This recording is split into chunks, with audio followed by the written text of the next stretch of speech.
ఒక 2 సెకండ్లు మూత పెట్టేసుకోవాలి.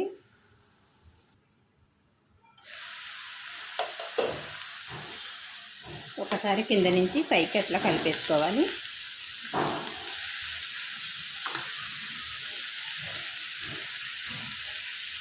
ఒకసారి కలిపేసుకొని మూత పెట్టుకోవాలి.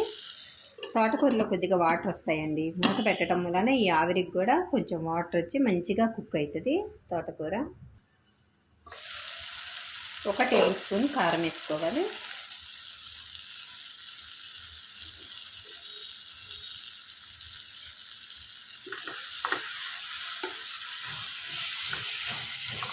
మొత్తం ఒకసారి కలిపేసుకోవాలి.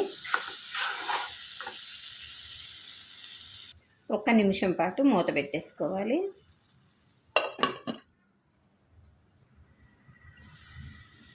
రెడీ అయిపోయిందండి.